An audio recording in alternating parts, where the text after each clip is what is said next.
Hey, what's going on? It's Jordan here. Wanted to do this kind of casual video just to kind of catch up, just to chat. You've probably noticed I haven't been posting a ton of YouTube videos. Typically, I'd post like a new mix tutorial or something weekly pretty much. And I've been on a different schedule lately. You probably haven't seen many like new mixing tutorials coming out over the past month or two. So I just wanted to drop in and say, and explain kind of why and what's up. And the first reason is that I recently moved to a new house, so I'm still having my studio, my mixing setup here in my house, and it's actually a much bigger space here, but it's, I'm still kind of slowly getting things together. I've got kind of the basics of the setup happening here behind me, which is pretty much the same setup that you've seen in other kind of studio tour videos, but I haven't put all the treatment up on the walls and stuff. But you can see behind me here, I've literally just got like a makeshift, I just put a bunch of these acoustic panels along the floor and then put these other two up above so I could get them higher up. And, I've got some stuff just sitting in corners and whatnot. But it's crazy. I continue to be amazed by, how complicated I thought it was before to get, enough treatment and be able to get mixes that translate and all that stuff. And I know people don't like when I say it, but I'll keep saying it. These NS10s here, they just translate. I mean, even with just these acoustic panels behind the desk here at the wall, I'm able to still hear mixes the way I'm used to hearing them. And I've got other videos that go into why, NS10s work and all that stuff. And man, I've just moving to this new room. Again, it's just been proof of that. It's not been difficult at all transitioning because my monitoring and my setup has stayed the same. And just the way these speakers work and everything, it just makes it easy to move from space to space and have mixes translate. But anyways, that's one thing. That's one reason why things have been a little bit different. Just having moved and everything like that, making that adjustment and that change, getting things set up again. The other thing is I just took a week off last week, and I wanted to share some of the things that I was thinking about. So, I mean, the one thing is rest is really important, and in pretty much any business that you're running, or if you're maybe self-employed or even not, actually it doesn't matter, whatever you're doing in your life, you need time away from it. You need different perspective, and I found myself really at the point of needing that. I can go like 6 to 8 weeks of just like kind of typical hours, kind of solid working on my business and everything, and then eventually I start to feel the tank running empty and the wells running dry, and I know I need to step away and refill. And so that's what I did over the past week, and so totally unplugged. I mean, here's another new thing, by the way, that's different over the past little bit is I don't have any social media apps on my phone. And what I do is I have this second phone. So when I upgraded to a different iPhone, I actually just bought this used older iPhone, and I have Instagram and Facebook on here. You see it's not even turned on.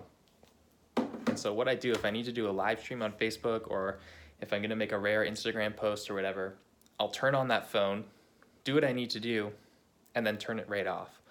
So it allows me to still use those tools as tools, but not be used by them like so many people are. And so that's a little tip for anyone who's trying to wean off social media. I don't know, I just find it has so many negative effects, and maybe I'll do another video on that. And you might be confused because you actually see posts a few times a week from me on social media. What happens is that those posts are actually taken from other content I create, and then I have someone who actually puts it together into an Instagram post and gets it out. So again, using these tools, using these platforms, but trying not to be used by them. So that's another thing that's been going on differently. But anyways, yeah, I took some time away. It's important to get that rest, get that rejuvenation, and kind of refill the well. And I just wanted to get some new ideas for the business and stuff, and I'll talk about that in a minute, when it comes to Hardcore Music Studio and this channel and courses and whatnot. But something really weird and kind of cool happened during the week off, which kind of goes against the whole rest thing. But basically, I had from a Saturday up until the following Saturday, so almost a full 7 days, completely unplugged, not doing any work at all. And that next Saturday morning, I got a call, this was just a few days ago, from the studio I used to work at and intern at in Toronto. And it was the guy, man, we haven't spoken in probably 8-9 years, but I guess he still had my number. He called me up. He's like, hey man, I've got this session coming in. I don't have anyone to run it. Everyone's on vacation. I can't reach anyone. Let me know if you're around, if you're available to run a session for me. It's actually Jaden Smith, who was Will Smith's son, which that kind of popped out to me, right? And anyways, he just asked if I could come down for the afternoon to Toronto to the studio to engineer the session. And man, at first I was like, well, I was kind of laughing at myself thinking back, because I was thinking of like, I'm such a dad now, right? I was like, oh man, I was like, this Saturday, I got to cut my grass. I got to do some stuff around the house. And I also recognized though, and here's the lesson in this, is like, there was a lot of discomfort with this idea. So, I'd run sessions like this before. I used to work at the studio, but it's been a long time. So, it's been probably, again, 8 to 10 years since I stepped foot in that studio. So, there's the discomfort of like making sure I know how everything's set up there and how it's all working and all that stuff. And then, also just doing hip hop sessions. So Jaden Smith, he's like pretty big hip hop artist in his own right now, just released an album, it's very popular. Which that was cool. It was like appealing to me. I was like, oh, I kind of want to get that on my resume, so to speak, and say I've done a session with him. At the same time, it was like, I'll be honest, I was super nervous because, put me in a rock or heavy music session, like totally fine. I know what I can do. I know what I can bring. But hip hop is like totally outside of my normal musical sphere. It's not something I've worked a ton on. I've done a little bit, and you really don't know what to expect. It's actually, I found it's almost like a whole other world when you're engineering hip hop sessions, because it's just like metal. If you took someone from the pop or hip hop world and put them with a metal band in the studio, like they would probably be like, what are you guys talking about? Like, it's a whole different set of language and terminology and way of doing things. And it's the same way for me, like going to a hip hop session, like I've been in them before, and sometimes it's like they're asking me to do stuff, but they're using a totally different language and I don't even really understand it. So, it's like, I knew that was the case. I also didn't know what to expect. Is it going to be chill? Is he going to show up with a huge posse where it's like high pressure? Is there a producer with him? What's my role here? Like all these things. And I realized that I was sitting there, I thought, you know what? The only reason I'm going to say no to this is because I'm kind of afraid of it. And so I realized I have to do this because it's uncomfortable. And I really was like, man, this is an opportunity for me to get way outside of my comfort zone, have an opportunity to work in the studio with, a pretty major artist. And so screw it, I'm going to do it. So I ended up going in, got to the studio there. It was like, it ended up going great. It was very chill. It was a very nice guy. We worked on a few songs. I don't know what's going to come of it. I'm sure they'll get sent off to his typical engineer or producer, and they'll work with whatever tracks we did. But it was really cool. It ended up just being me and him in the studio, just working on stuff, and it was a cool experience. So I'm really glad I did it. And it turned out to be so simple, so easy, and I just had all these worries about it, and I was going through all these scenarios in my head of like, what if they come in with this and they want to do this, and what if this happens, all this stuff. And it turns out to be just totally relaxed, totally cool. So anyways, that's just like something that happened in the past week while I was on vacation, just getting this call to work with Will Smith's son in the studio, and ending up spending my Saturday afternoon doing that. So I'll keep you guys posted if months from now he releases a song and it's something that we worked on. I'll let you guys know. But kind of cool. And it kind of goes along with some of the things I'm thinking about, of just like, my hope is that I'm teaching you guys and training you guys to be real engineers, to be able to step into these uncomfortable situations. And I hope that you'll recognize that next time you have maybe an opportunity that seems way outside of your comfort zone, even maybe way outside of your abilities and experience, to step into that. And in fact, that the things that feel most uncomfortable, most scary, is probably what you should go and do. And that's how you grow. And you're going to have experiences to look back on and share with others and help others. And it's just going to help make you that much better. So that was something cool that happened.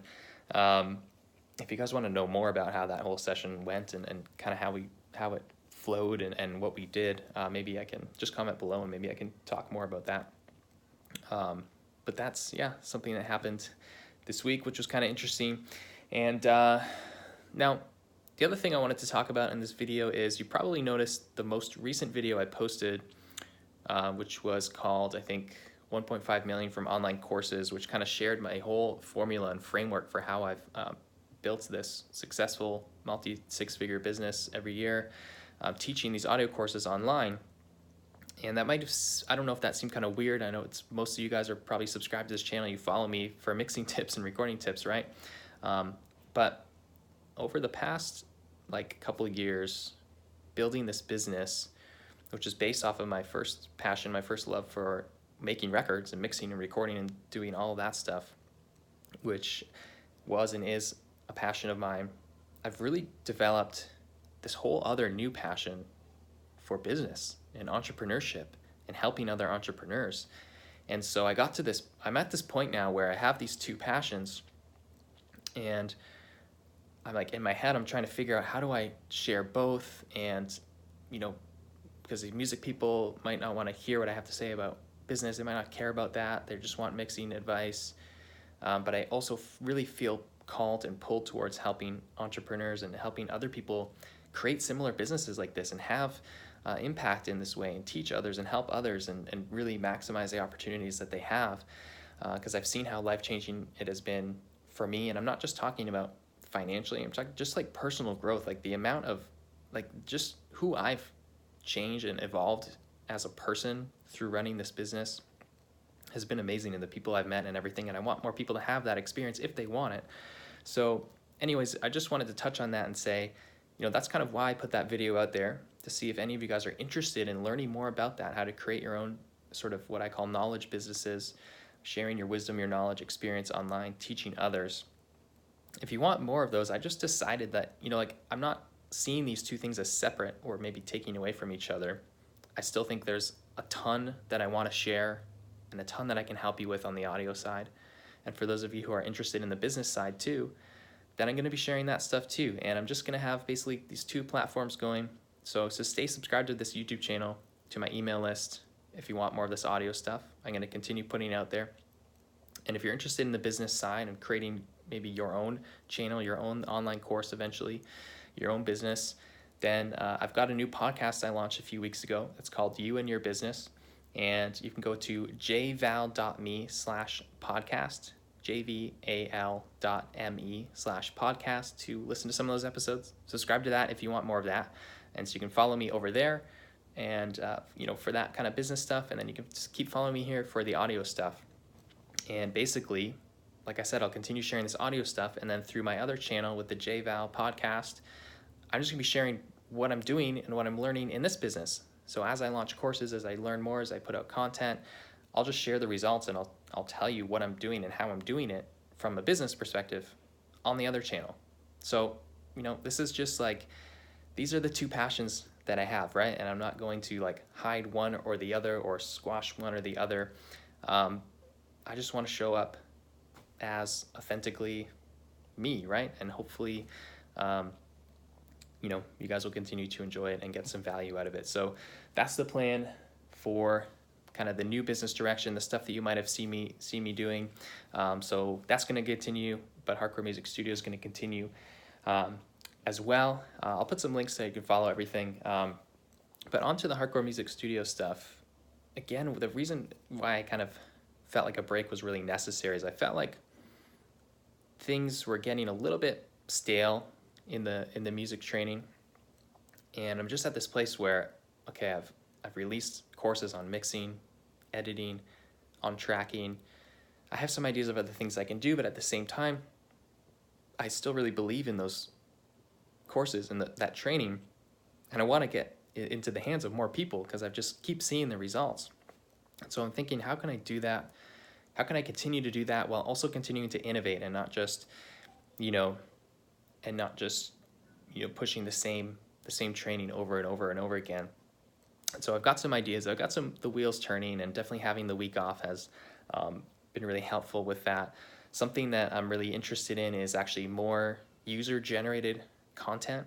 And what I mean by that is actually bringing more people on board to train, so it's not just only me teaching you stuff.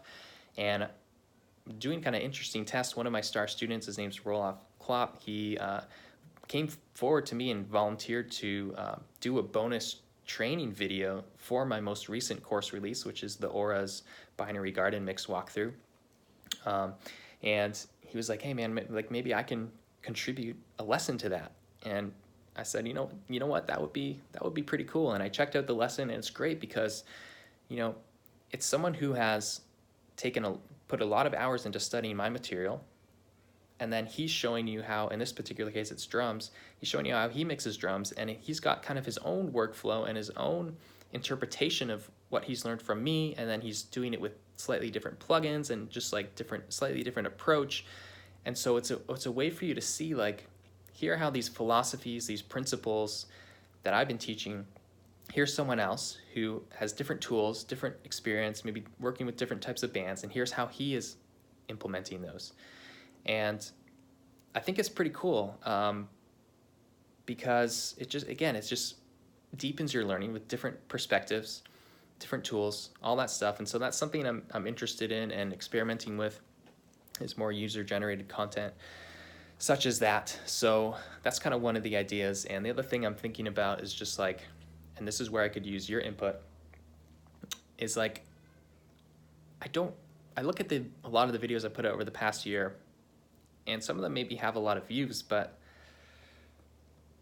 I don't really want to be just another one of those guys that is like, here's the best way to EQ a guitar, or here's the best way to EQ a kick drum, or here's how to guarantee your snare pokes out of every heavy mix. It's not like I don't like teaching that stuff, I do, but like there's so much of that noise. And so the ideas that I have for YouTube videos, I have a feeling they might not be as popular in terms of view counts, but I think they might actually be more useful and more valuable. And rather than just zeroing in on one specific little mix trick or tweak or something, getting a little broader and just showing you how I actually just mix on a bigger scale and kind of transform tracks and sounds from a higher level and just see real stuff in action. That's what I love, right? Like, I love just showing you real mixes start to finish. Is what I do in all my courses.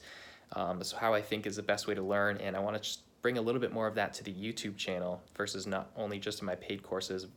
Instead of just really having these really narrow, specific tutorials and tips on YouTube. So that's kind of where I'm going. And again, I've got some other ideas of how I can innovate within this space as more and more courses come out, as more and more voices come out. I want to make sure that I'm continuing to be at the forefront, providing the most value, the most impact. And to me, it's more than just pure content, because look, it's kind of funny. I think we live in this world right now where there's so much information we're just like bombarded with. And sometimes people try to push the fact that there's just pure volume of content is what makes it valuable, right? Like if there's a course where there's like 50 hours of video, that somehow that's more valuable than a course with 6 hours of video. And that's actually not true, because if I can give you the same results in 6 hours that someone else is trying to give you in 50 hours, then actually the 6-hour version is a lot more valuable because it's not taking up so much of your time, right? So it's a little bit of a tangent, but that's just part of what I'm thinking about. And how can we innovate? How can I deliver more value to more people here? And again, I got some ideas. I'm not going to spill it all in this video. I'll just wait for stuff to roll out as I roll it out. But I'll end this video with basically turning it over to you. And I just want you to write in the comments right now, from where you're sitting as an audio engineer, producer, watching this video, what can I help you with? And basically, to put it in one question, what is the biggest headache for you when it comes to making records right now? When it comes to your journey as an engineer, producer, and mixer, what is the biggest headache? What's the biggest problem that's like keeping you up at night, making you super frustrated, ruining your days? What is that problem? Type it in the comments below, and I'm going to be reading every one of those, and it's going to influence a lot of what I do going forward. So that's all I got for you in this video. Little catch up on what I've been up to, some weird stuff that happened, and some thoughts I'm having about business, life, music. I got more coming soon. I'll get back on the train of putting up content here more regularly. But thanks for watching. Please comment below. What's the biggest problem? How can I help the most right now? And thanks for watching. We'll talk to you later.